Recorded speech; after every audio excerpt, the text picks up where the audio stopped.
Hello guys, welcome back to my YouTube channel Teacher Creator.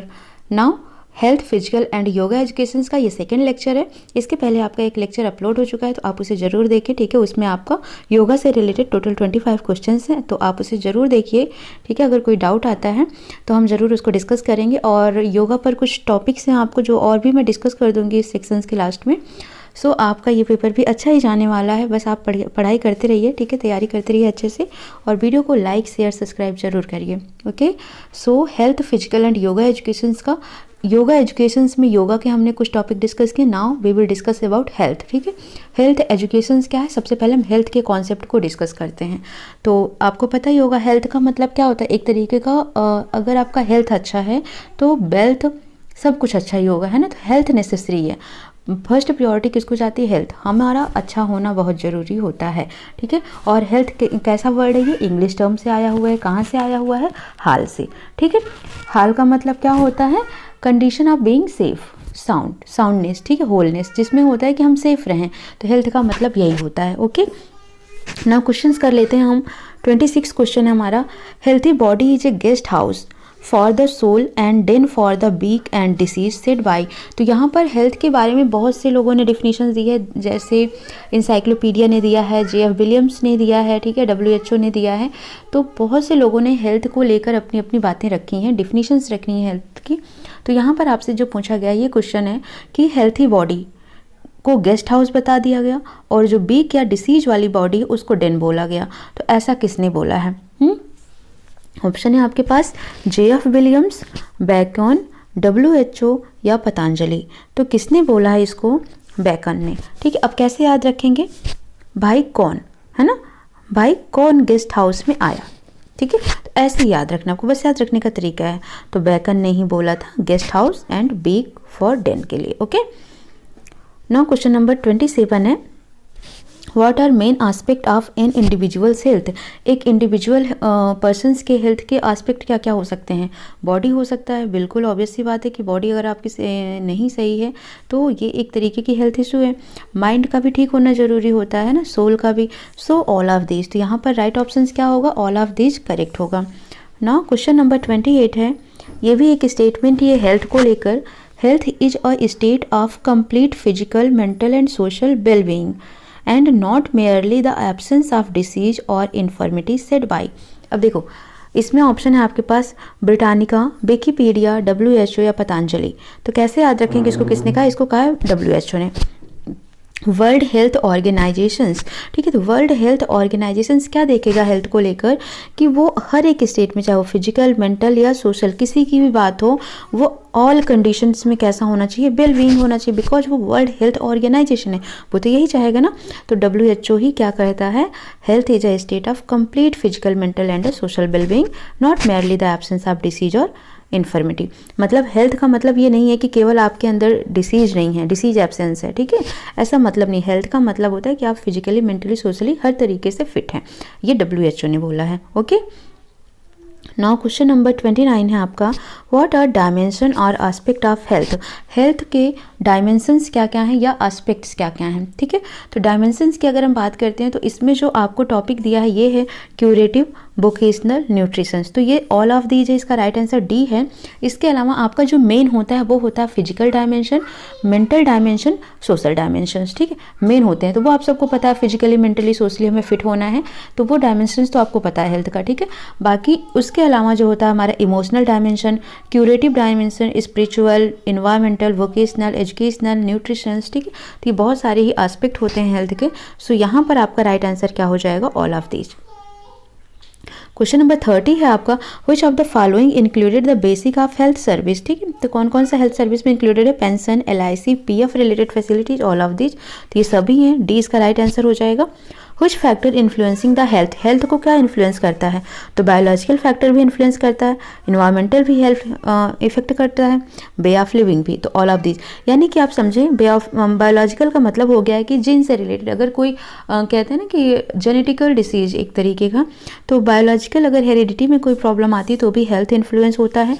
Environmental, अगर हमारे surrounding का environment अच्छा नहीं है, एटमॉस्फेयर अच्छा नहीं है, तो भी हेल्थ इशू आते हैं, ठीक है। हमारा रहन सहन कैसा, वे ऑफ लिविंग, तो ये सभी इफेक्ट करते हैं। तो ऑल ऑफ दीज इसका राइट आंसर हो जाएगा ठीक है। तो ये तीनों ही टर्म हमें इफेक्ट करते हैं। क्लियर। नाउ क्वेश्चन नंबर 32 है, health is that state of man in which body and mind work actively defined by. किसने कहा, ये भी आपसे डिफिनेशन पूछा गया, किसने कहा है, ठीक है। Health is that state of man in which body and mind work properly. ट्रेबल ने कहा, बेकन ने कहा, विलियम ने कहा, वेबस्टर ने कहा, तो कैसे याद रखेंगे, body and mind work. Work का मतलब क्या हो गया यहाँ पर, एक्शन, ट्रेवल, है ना। जब बॉडी और माइंड कैसे काम करते हैं, जब काम करने के लिए ट्रेवल करना पड़ता है, चलना पड़ता है ना, तो ट्रेवल से याद रखना है travel, body and mind work travel, ठीक है। तो ये याद रखना, ट्रेवल ने कहा है health is that state of man in which body and mind work actively. Okay, so option number A होगा इसका। नाउ क्वेश्चन नंबर 33 है, what are the aim of health education. Health education के aim क्या क्या है, ये आपसे पूछा गया है। तो to adopt healthy living, teach about the first aid, prevention from disease. तो ये सभी हैं, ठीक है। So option number all of this इसका राइट आंसर हो जाएगा। Now question number 34, what are the importance of physical education. Importance क्या है इसके, physical wellbeing, good sportsman is a good citizens, physical education develops the alternates of mind, all of these. तो इसका भी answer क्या हो जाएगा, ऑल ऑफ दीज। ये सभी ही हैं एक फिजिकल एजुकेशन की इंपॉर्टेंस, ठीक है। यहाँ फिजिकल बोला गया, हेल्थ एजुकेशन नहीं बोला गया, फिजिकल एजुकेशन बोला गया ना। तो फिजिकल वेलबींग, फिजिकली वेलबींग ठीक रहना, जो गुड स्पोर्ट्समैन होता है वो एक अच्छा गुड सिटीजन होता है।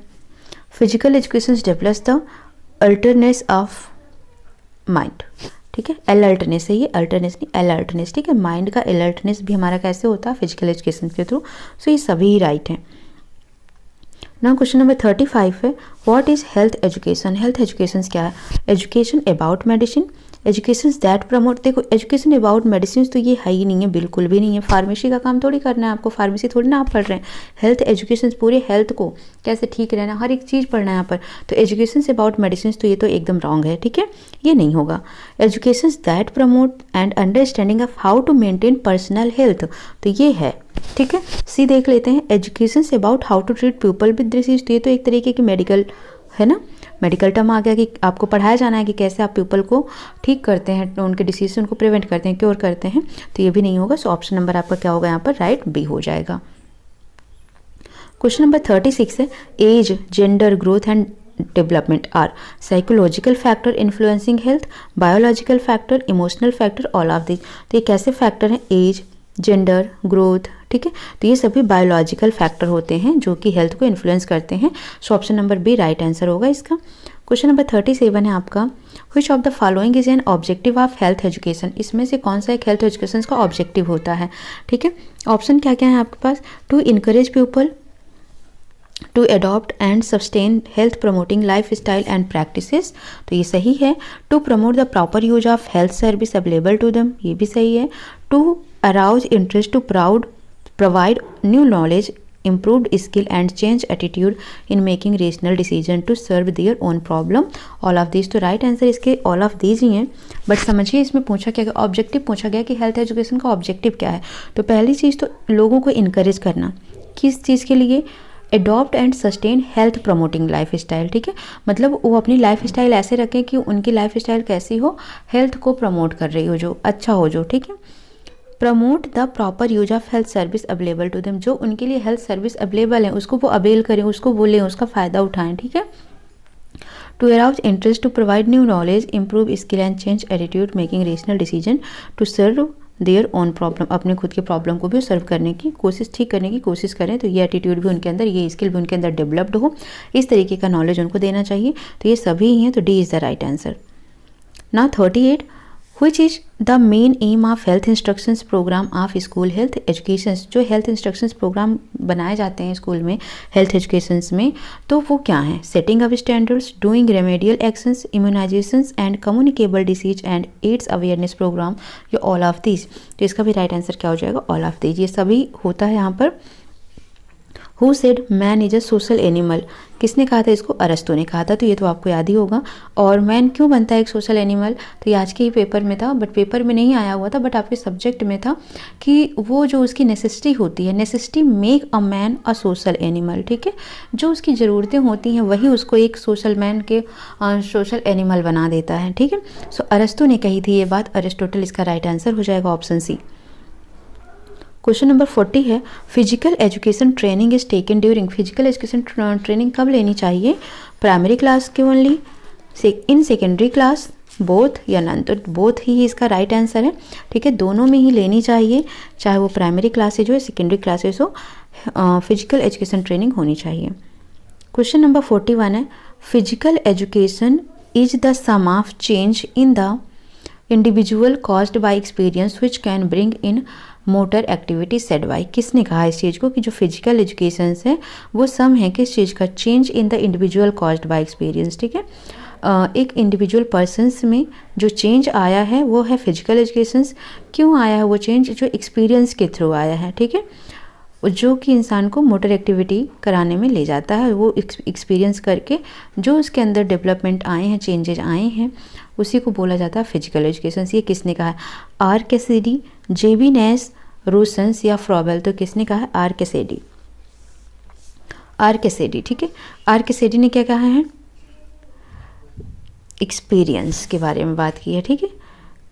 कैसिडी है ना, कैसिडी का मतलब जब कस की, मीन्स कस के मतलब होता है एक, ये नॉर्मल वर्ड होता है, ठीक है, हिंदी में कस के, टाइटली, है ना।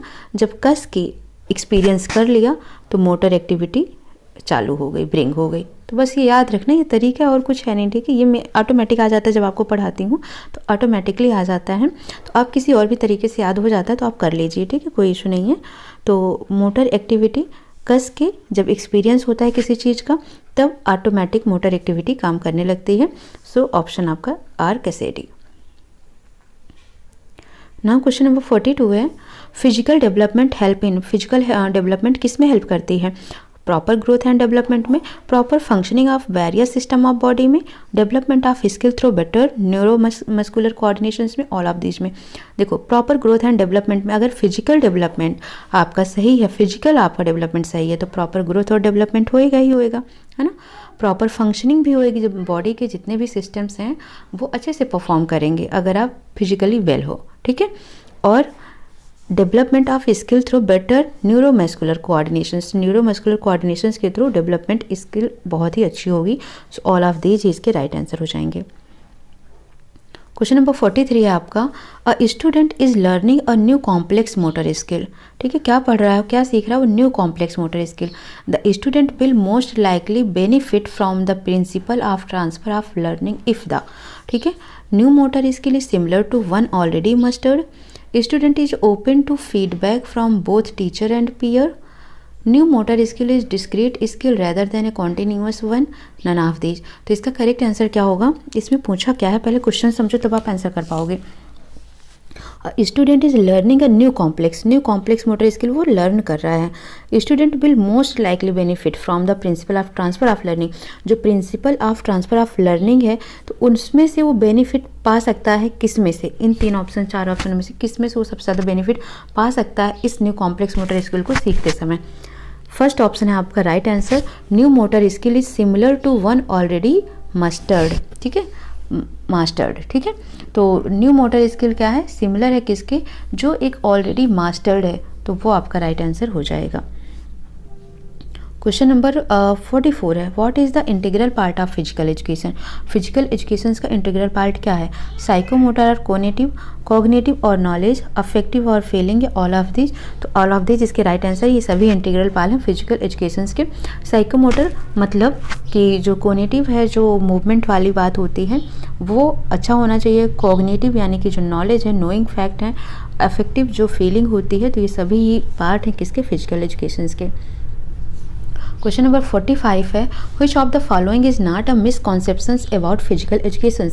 फिजिकल कॉन्सेप्शंस को लेकर इसमें से कौन सा मिसकॉन्सेप्शंस नहीं है? पहला है आपके पास option, physical education is a rest period between academic classes, तो ये तो बिल्कुल ही गलत है ना। ऐसा तो है नहीं कि फिजिकल एजुकेशन तभी कराया जाता है जब हमारा एकेडमिक क्लास ओवर हो जाता है, नहीं ना। Anyone can teach physical education, no professional training is needed, ये तो एकदम ही इनकरेक्ट है। बिकॉज एक फिजिकल एजुकेशन बहुत ही इंपॉर्टेंट थिंग्स होती है, उसको पढ़ाने के लिए एक ट्रेंड टीचर की ज़रूरत होती है, ठीक है। सो ये भी रॉन्ग हो गया। Physical education process are design to give other teachers a free period, मतलब अगर कोई फ्री पीरियड है तो उसमें भेज दिया गया किसी टीचर को पढ़ाने के लिए, नहीं। Physical education in high school is essential to development of motor skill and the enhancement of reflexes. Option number D right answer होगा। ये मिसकॉन्सेप्शंस नहीं है फिजिकल एजुकेशन को लेकर, बाकी सभी मिसकॉन्सेप्शंस हैं, ठीक है। So option number D right answer होगा इसका। What do you mean by balance diet? Balance diet क्या होता है? देखो, जब भी हम हर एक न्यूट्रिशंस, बहुत सारे न्यूट्रिशंस होते हैं लाइक कार्बोहाइड्रेट, प्रोटीन, विटामिन्स, ठीक है, तो ये सभी जब हम एक लिमिट, एक बैलेंस क्वांटिटी में लेते हैं, जितना हमें चाहिए एक दिन, जितनी कैलोरी चाहिए उसके रिक्वायरमेंट में हम जितना लेते हैं वही होता है बैलेंस डाइट। तो देखते हैं ऑप्शन क्या है। A diet containing all nutritions in the proper portions, ये सही है। A diet containing most nutrition in proper portions या ऑल ऑफ दीज, तो इसका राइट आंसर क्या हो जाएगा? ए, ठीक है। ऑल न्यूट्रिशंस लेना है, कैसे? प्रॉपर प्रोपोर्शन में, ऐसा नहीं कि मोस्ट न्यूट्रिशंस, क्या लेना? All nutritions. तो option number A right answer होगा। नाउ क्वेश्चन नंबर 47 है। A diet containing right amount of energy, carbohydrate, protein, fat, fibre, vitamin, minerals and water to fulfil requirement of the body is called, क्या कहलाता है ये? अभी मैंने आपको बताया था बैलेंस डाइट कहलाता है ना। तो C is the right answer. Now question number 48 है। Which of the following are nutrients, इसमें से कौन से न्यूट्रिएंट्स हैं? प्रोटीन, कार्ब, फैट, ऑल, तो ये सभी ही हैं, ऑल ऑफ दिस जिसका राइट आंसर हो जाएगा। क्लियर। नाउ क्वेश्चन नंबर 49 है आपका। देखो, अब हम न्यूट्रिशंस के बारे में थोड़ा डिस्कस कर लेते हैं। अभी सीटेट में ये क्वेश्चंस आते हैं बहुत बार, ठीक है। तो न्यूट्रिशंस क्या होता है? एक तरीके का पोषक पदार्थ होता है जो बॉडी की हेल्थ, वेल्थ, यानी कि एक तरीके के बॉडी की ग्रोथ में, डेवलपमेंट में हेल्प करता है, ठीक है, वो होता है न्यूट्रिशंस। अब न्यूट्रिशंस आपके कई तरीके के होते हैं, जैसे प्रोटीन, कार्बोहाइड्रेट, फैट, ठीक है, विटामिन एक्सेट्रा। तो जो कार्बोहाइड्रेट और फैट है, ठीक है, कार्बोहाइड्रेट और फैट ये क्या करता है? आपको एनर्जी प्रोवाइड करता है, आपको ऊर्जा प्रदान करता है। बट जो प्रोटीन है वो बॉडी बिल्डिंग एलिमेंट होता है, ठीक है, वो आपकी बॉडी में ग्रोथ करवाता है, डेवलपमेंट करवाता है। बट जो न्यूट्रिशंस, जो विटामिन होता है वो आपके बॉडी को डिसीज फ्री रखता है, ठीक है, कोई भी रोग नहीं होने देता, कोई बीमारी नहीं होने देती, उससे वो फ्री रखता है। सो ये सब चीज़ें आपको याद रखनी है। क्वेश्चंस आपका ऐसे भी बन सकता है कि प्रोटीन की खोज किसने की, कार्बोहाइड्रेट की खोज किसने की, विटामिन की खोज किसने की, ठीक है। तो ये सब इतना ज़्यादा डिटेल में यहाँ नहीं है, बट सीटेट में आपको पढ़ना पड़ेगा, ठीक है ना। क्वेश्चन नंबर 49 है। Which food is known as tissue और बॉडी बिल्डिंग एलिमेंट। तो अभी मैंने आपको बताया बॉडी बिल्डिंग, बहुत सारे लोग जो जिम करते हैं प्रोटीन लेते हैं, आपको पता है प्रोटीन पाउडर, तो प्रोटीन एक्स, ये सब चीज़ें, प्रोटीन पाउडर क्या करती हैं? बॉडी बिल्ड करती हैं। तो ऐसे ही याद रखना आपको, ये ऑप्शन राइट आंसर होगा इसका। क्वेश्चन नंबर 50 है। What are the basic source of protein. तो जो भी ये दलहनी चीज़ें होती हैं, पल्सेज वाली होती हैं, लाइक सोयाबीन, सीरियल्स, पल्सेज, ये सभी क्या होती हैं? प्रोटीन की सोर्स होती हैं। और सबसे ज़्यादा प्रोटीन का रिच सोर्स किसे माना जाता है? सोयाबीन को माना जाता है। So D is the right answer for 50। Which food give us energy, हमें कौन सा फूड एनर्जी देता है? तो फैट एंड कार्बोहाइड्रेट दोनों ही देते हैं। So option number D right answer होगा, क्योंकि हमें फैट और कार्बो दोनों ही देते हैं, ठीक है। Who discovered vitamin in the year 1912। 1912 में विटामिन की डिस्कवरी किसने की थी? तो फंक ने की थी। बर्जीलियस, याद रखना, इन्होंने प्रोटीन की डिस्कवरी की थी, ठीक है। तो विटामिन की किसने की थी? फंक ने की थी। तो ऑप्शन ए राइट आंसर हो जाएगा। देखो विटामिन है ना, ज़्यादातर कैसे याद रखना है, इसमें जो ऑप्शन है आपके पास विटामिन, BF नॉर्मली बोलते हो, बॉयफ्रेंड है ना, बेस्ट फ्रेंड, तो जो भी बोला जाता है ये विटामिन BF ऐसे ही याद रखना है, ठीक है। तो फंक। 53 है आपका। Which nutrients is known as life giving substance because it increase the immunization system, ठीक है। तो कौन है जो हमारी इम्यूनिटी सिस्टम को स्ट्रांग बनाता है, हमारे इम्यूनिटी सिस्टम को डेवलप्ड करता है, इंक्रीज करता है, और इसलिए उसे कहा जाता है लाइफ गिविंग सब्सटेंस। तो वो कौन होता है? वो होता है विटामिन, ठीक है। विटामिन क्या करता है? प्रोटेक्ट करता है, हमें डिसीज से फ्री रखता है, इम्यून सिस्टम को स्ट्रांग रखता है। इसीलिए अभी जब कोरोना केस था तो उसमें बोला गया था विटामिन सी लीजिए, बिकॉज विटामिन सी क्या होता है? इम्यून सिस्टम को स्ट्रांग करता है। Which vitamin is soluble in water. देखो अब विटामिन यहाँ पर दो तरीके से डिवाइडेड होते हैं, टोटल ABCDE और K, ये 6 विटामिन होते हैं, 2 पार्ट्स में डिवाइडेड होते हैं। कुछ विटामिन होते हैं जो वाटर में घुलते हैं, डिजॉल्व होते हैं, कुछ होते हैं जो फैट में सोल्यूबल होते हैं। तो जो वाटर में सोल्यूबल्स होते हैं वो होता है, देखो नॉर्मली आपको बी कॉम्प्लेक्स की विटामिन दी जाती है ना, बी कॉम्प्लेक्स विटामिन दिया जाता है, तो आप उसे पानी से पीते हो, नॉर्मली घुल जाता है ना। तो पानी में डिजॉल्व कौन कौन सा होता है, वो होता है B एंड C। यहाँ क्वेश्चन पूछा गया था आपसे which vitamin is soluble in water, तो वाटर सोल्यूबल 2 ही होते हैं, B एंड C, तो 54 का ऑप्शन हो जाएगा A। और नेक्स्ट इसी में है which vitamin are fat soluble, तो कौन सा विटामिन ऐसा जो फैट सोल्यूबल होता है, वो होता है रिमेनिंग 4, KEDA। कैसे याद रखेंगे, कीड़ा, कीड़ा, ठीक है। तो कीड़ा है, फैट का मतलब ऑयल समझ लीजिए, तो ऑयल में गिर जाता है तो कीड़ा गलता नहीं है, तो है ना, तो कीड़ा, तो कीड़ा KEDA। Vitamin K vitamin E, vitamin D, vitamin A, ये क्या है, फैट सोल्यूबल होते हैं। Now which matchings are incorrect, इसमें से कौन सी मैचिंग इनकरेक्ट है। विटामिन A से कौन सी डिसीज होती है, नाइट ब्लाइंडनेस, करेक्ट है। विटामिन D से रिकेट होती है, करेक्ट है। विटामिन C से स्कर्वी होता है, बट यहाँ पर क्या दिया है, बेरी बेरी दिया है, तो ये इनकरेक्ट हो गया। विटामिन B से पेलाग्रा, तो ये होता है। विटामिन B से B5 की कमी से पेलाग्रा होता है, B2 की कमी से और B1 की कमी से बेरी बेरी होता है, तो ये दोनों ही B की कमी से होने वाली बीमारियाँ हैं। सो ऑप्शन ये वाला है जो इनकरेक्ट मैच है, तो C किस में है आपका, ऑप्शन B में, तो B is the right answer. Goitre disease happen due to the deficiency of, goitre disease क्यों होता है, किसकी डिफिशियंसी के कारण होता है, तो ये आयोडीन की डिफिशियंसी के कारण होता है, ठीक है। और जब थायरॉक्सिन की कमी हो जाती है गले में, तो ग्वाइटर नामक डिसीज हो जाता है, यानी कि आयोडीन की कमी से। What is the name of chemical formula of vitamin A, अब इसको भी देखो याद रखने का तरीका, बाकी मैं एक आपको लिंक शेयर कर दूंगी, पिन कर दूंगी नीचे कमेंट सेक्शन में, ठीक है। तो जो दूसरा चैनल है मेरा, उसमें मैंने इसका आपको कुछ ट्रिक बताया कि किस तरीके से विटामिन वगैरह को लर्न करना है। तो अगर आपको पास टाइम हो तो आप उसको जाकर एक बार सिर्फ गो थ्रू करिएगा, एक बार पढ़ लीजिएगा वो ट्रिक, ठीक है। तो वहाँ पर विटामिन से सारे क्वेश्चंस, अगर कोई भी क्वेश्चंस आपका आएगा तो कोई एक भी क्वेश्चंस नहीं छूटेगा, बस इतना श्योर है, ठीक है। तो आप उसे ज़रूर देख लीजिएगा। अभी मैं एक यहाँ पर डिस्कस कर देती हूँ आपसे, रथ एक ट्रॉफी, ठीक है। तो क्या होता है, रा से रेटिनॉल, ये A हो गया, B हो गया, C हो गया, D हो गया, E हो गया और K हो गया। तो इनके रासायनिक नाम, इनके जो केमिकल फॉर्मूलेज होते हैं इसी वर्ड से शुरू होंगे। R से रेटिनॉल, था से थायमिन, यानी विटामिन B का थायमिन होता है केमिकल फार्मूला। C का A से एस्कॉर्बिक एसिड होता है, D का K से कैल्सीफेरॉल होता है, E का टोकोफेरॉल होगा और K का फाइनोक्विनॉल होगा। इस तरीके से ये मैंने बता रखा है उस वीडियो में, तो आप ज़रूर जाकर देखिएगा, मैं लिंक दे दूँगी। Now what is the name of chemical formula of vitamin A, तो विटामिन A का भी मैंने आपको क्या बताया, आपको रेटिनॉल, ठीक है, तो B is the right answer. What is the chemical formula of vitamin D, तो विटामिन D का नेम क्या होता है, तो अभी क्या बताया था हमने आपको, कैल्सीफेरॉल। और वैसे भी याद रखोगे क्योंकि विटामिन D कहाँ से मिलता है, मैक्सिमम अगर हम बात करते हैं तो विटामिन D हमें मिल्क से मिलता है, दूध से मिलता है और सूर्य की रोशनी से, सनलाइट से मिलता है। तो विटामिन जो D है, जो मिल्क है, मिल्क में कैल्शियम पाया जाता है, तो कैल्सीफेरॉल याद रखना है। 59 है आपका, which vitamin is known as anticoagulant vitamin, anticoagulant मतलब जो कि रक्त का थक्का बनने से हेल्प करता है, तो वो होता है विटामिन K, ठीक है।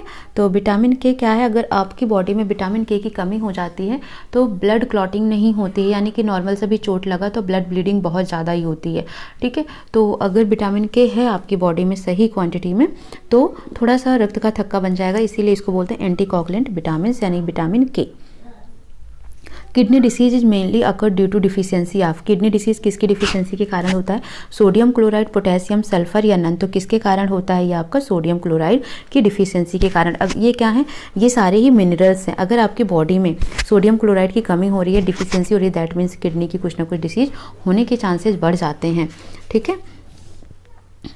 नाउ क्वेश्चन नंबर 61 है, milk and milk products come under which food group, तो जो मिल्क हैं या मिल्क प्रोडक्ट हैं ये किस ग्रुप में आते हैं, तो ये आता है आपका ग्रुप 4 में, ठीक है। तो टोटल 7 ग्रुप में फूड पार्टिकल्स को कैटेगराइज किया गया है कि कौन से किस में आते हैं, तो ग्रुप 4 में आपको याद रखना है मिल्क और मिल्क प्रोडक्ट आता है। सो ऑप्शन नंबर A इसका राइट आंसर हो जाएगा, ठीक है। तो मैं डिस्कस कर देती हूँ कुछ और पॉइंट आपको इसका, कि किस किस में क्या क्या पॉइंट्स आते हैं, किस किस ग्रुप से कौन कौन से फूड बिलोंग करते हैं, ठीक है। तो इसका ऑप्शन नंबर आप 8 ही कर लीजिए। नाउ क्वेश्चन नंबर 62 है, bread and floor and serial come under which group. ठीक है, तो जो ये ब्रेड हैं, फ्लोर हैं एंड सीरियल्स हैं, ये किस ग्रुप में आते हैं? तो ये आते हैं आपके ग्रुप नंबर 6 में। ठीक है, तो 62 का हो जाएगा ऑप्शन नंबर बी। ठीक है, तो ये 6 इसका राइट आंसर हो जाएगा। तो देखो इसके और भी ग्रुप में कुछ भी आ सकता है, तो कैसे याद रखना है? सबसे पहले क्या बोला जाता है, हमेशा आपको क्या बोला जाता है, हरी पत्तेदार सब्जियां खाएं, green leafy vegetables, green vegetables खाओ, बॉडी के लिए हेल्थ ही होता है ना। तो ग्रुप 1 में आपको क्या डालना है, लीफी ग्रीन वेजिटेबल्स। समझ आ गया? दूसरा आपसे बोला जाता है फ्रूट्स खाओ, है ना, और सैलेड खाओ, दूसरा ये हो गया। तो फ्रूट्स और सैलेड ये आपको रखना है सेकंड में। जो सिट्रस फूड होते हैं, टोमेटोज होते हैं, रॉ कैबेज हो गया, तो ये किस में आते हैं, ग्रुप 2 में आते हैं। ठीक है, पोटैटोज थर्ड पे आता है, पोटैटोज एंड वेजिटेबल्स। ठीक है, तो जो पोटैटोज हो गए, वेजिटेबल्स, ये ग्रुप 3 में आते हैं। मिल्क एंड मिल्क प्रोडक्ट, तो कैसा हो गया, ये 4 में आता है। 40 है ना, आजकल कैसा चल रहा है इसका रेट, 40, 40 या 50 है ना, तो ऐसे याद रखने का तरीका है। 40 में मिल्क का रेट है, तो 4 ग्रुप 4 में मिल्क और मिल्क के प्रोडक्ट आते हैं। ठीक है, meat, poultry and fish, eggs, nuts, यानी कि जो भी ये मांसाहारी चीज़ें हैं, मीट वगैरह हैं। ठीक है, नॉन वेज चीज़ें हैं, वेज। ठीक है, नॉन वेज, तो ये किस में आती हैं, ग्रुप 5 में। ठीक है, और ब्रेड, फ्लोर, सीरियल्स, ये आता है ग्रुप 6 में। बटर एंड, कहते हैं ना मक्खन लगाओ, साथ साथ सभी लोगों को मक्खन लगाओ, है ना, तो मक्खन, बटर, 40 मार्गारीन। ठीक है, तो ये आपका आता है किस में, बटर आता है आपका 7 में। तो इस तरीके से 7 ग्रुप में फूड को डिवाइड किया जाता है। तो आई होप आपको समझ आ गया होगा, आपके बुक में दिया भी होगा, एक बार आप इसको गो थ्रू ज़रूर करिएगा, मतलब कोई भी ग्रुप का आ सकता है, तो आप इसको थोड़ा सा अच्छे से रिवाइज कर लीजिएगा। नाउ क्वेश्चन नंबर 63 है आपका, lack of nutritions is known as, अगर न्यूट्रिशंस की कमी हो जाती है तो क्या बोला जाता है इसे, माल न्यूट्रिशंस, लो न्यूट्रिशंस, बोथ या नन। तो अगर लैक हो रहा है तो इसका मतलब क्या हो रही है, कमी हो रही है, तो लो न्यूट्रिशंस मत करके आना आप लोग। ठीक है, नहीं, गलत हो जाएगा, क्या होगा, माल न्यूट्रिशंस। तो 63 का हो जाएगा A option. What are the major cause of malnutritions, malnutritions के कॉजेज क्या क्या हैं, lack of knowledge, poverty, slim and trim एनिया, ऑल ऑफ दिस। तो इसके सारे ही हैं। ठीक है, लैक ऑफ नॉलेज क्योंकि नॉलेज की कमी होती है, पुवर्टी होता है कि कुछ के यहाँ जो है खाने पीने की कमी हो गई, पुवर्टी एरिया से बिलोंग कर रहे हैं, तो उनको प्रॉपर डाइट अवेलेबल नहीं होता है, नहीं मिल पाता है, तो वो उनमें माल न्यूट्रिशंस हो जाता है। ठीक है, एडल्ट्रेट फूड्स स्टफ्स, तो आजकल क्या हो गया है, एडल्ट्रेट फूड स्टफ, आजकल ज़्यादा से ज़्यादा लोग क्या होता है, बाहर खाना पसंद करते हैं ना, तो वो सब चीज़ें अच्छी नहीं होती हैं, तो वो भी नुकसान करती हैं, तो वो भी माल न्यूट्रिशंस की कमी है। और रिलीजियस प्रोपेंसिटी, तो ये भी है।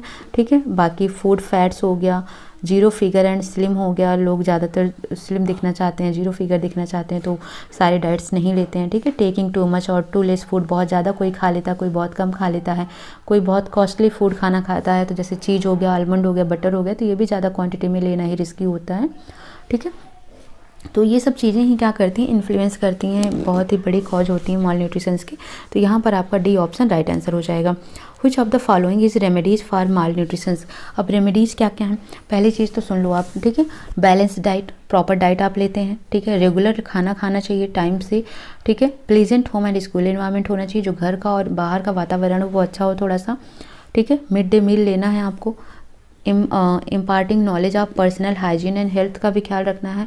खाने की जो चॉइस हो वो अच्छी हो, वाइड चॉइस ऑफ फूड हो, मेडिकल एग्जामिनेशन प्रॉपरली होता रहे, और ऑब्जर्व गुड वैल्यू, यानी कि कैसे खाना है आपको, स्लोली खाना है। खाना खाने के जस्ट बाद आपको वाटर ड्रिंक नहीं करना है। ठीक है, बहुत ही ज़्यादा नहीं खाना है, डो नॉट ओवर ईट, है ना। तो ये सब चीज़ें आपको ध्यान में रखनी है, यही रेमेडीज़ होती हैं माल न्यूट्रिशंस की। अब ऑप्शंस देखते हैं हम यहाँ पर क्या क्या है। Best wise choice of food, बिल्कुल करेक्ट है। बैलेंस डाइट करेक्ट है। Personal hygiene and health, so all of this right answer हो जाएगा। What is are the yogic food are yogic diet, yogic food या योगिक डाइट क्या होते हैं, तो ये 3 तरीके के याद होते हैं। ठीक है, याद रखना आपको, सात्विक, तामसिक और राजसिक। ऑल ऑफ दीजिए, all of these right answer है। यहीं पर सुन लो कि क्या होते हैं। सात्विक होता है जो हमेशा आपके माइंड को मेंटल फिट रखे, वो होता है सात्विक, है ना। सात्विक फूड ज़्यादातर जो लोग साधु संत लोग खाते हैं, सात्विक फूड होता है जो हमेशा माइंड को हेल्थी रखता है। ठीक है, उसके बाद अगर हम बात करते हैं, इसी को ही योगिक डाइट भी बोला जाता है, सात्विक फूड को भी। ठीक है, योगिक फूड, अच्छा एक सेकेंड, इसका आंसर होगा ए, बिकॉज क्वेश्चन से what the yogic food are yogic diet. ठीक है, तो योगिक फूड या योगिक डाइट पूछा गया है क्या है, तो योगिक फूड या योगिक डाइट किसे बोला जाता है, सात्विक डाइट को बोला जाता है। सो ऑप्शन नंबर ए होगा इसका राइट आंसर। ठीक है, टाइप्स ऑफ फूड अगर आपसे पूछा जाता है तो वहाँ पर आपका आता है तीनों, सात्विक, राजसिक और तामसिक। ठीक है, बट यहाँ पर पूछा गया था कि योगिक डाइट किसे कहा जाता है, तो सात्विक को ही योगिक कहा जाता है। The food which nourish our body and purify the mind, वो क्या होता है, तो वो भी क्या होता है, सात्विक होता है। इसका भी आपका आंसर क्या हो जाएगा, बी। ठीक है, नेक्स्ट है आपका alcohol, meat, tobacco and other junk food come under which diet. तो जो एल्कोहल है, मीट है, नॉनवेज वगैरह, ये सब जो जंक फूड वगैरह सब किस में आते हैं, राजसिक में, तामसिक में, बोथ में या नन में, तो ये आते हैं तामसिक में। राजसिक का नाम से ही क्लियर है, जैसे राजा भोग होता है, राजा लोग जैसे खाते थे, तो वो आता है राजसिक भोग में। ठीक है, तो इस तरीके से आपके टोटल मैं क्वेश्चंस केवल यहीं तक लेकर चलती हूँ अभी 68 तक ही। ठीक है, आफ्टर दैट हम लोग स्टार्ट करते हैं पोस्चर से क्वेश्चंस। ठीक है, तो पोस्चर आपका नेक्स्ट टॉपिक है। तो ये हो गया आपका अभी तक चैप्टर 2। ठीक है, चैप्टर 2 तक आपका फिनिश हो गया। चैप्टर 1, चैप्टर 2 टोटल फिनिश हो गया है। अभी चैप्टर 3 से आपका चैप्टर 6 रह रहा है। एक मिनट डिस्कस करती हूँ मैं। चैप्टर आपका 2 हो गया और पोस्चर रह रहा है 3, कम्युनिकेबल डिसीज रह रहा है और योगा एजुकेशंस हेल्थ हैजार्ड। ठीक है, तो ये अभी 6 चैप्टर हैं टोटल, तो 2 हो गए हैं, 3 और रह रहे हैं, 4 और रह रहे हैं, तो उसको भी डिस्कस कर देंगे। ठीक है, तो आप तब तक इसको स्टडी करिए और मैं चैनल का लिंक भी दे दूँगी जहाँ से आपको देखो किसका, एक तो पहले तो ये डाइट का मिल जाएगा आपको कि विटामिन और प्रोटीन इन सब का अच्छे से, न्यूट्रिशंस का अच्छे से नॉलेज मिल जाएगा आपको वहाँ से। कम्युनिकेबल डिसीज़ का भी मैं आपको सेंड कर दूँगी।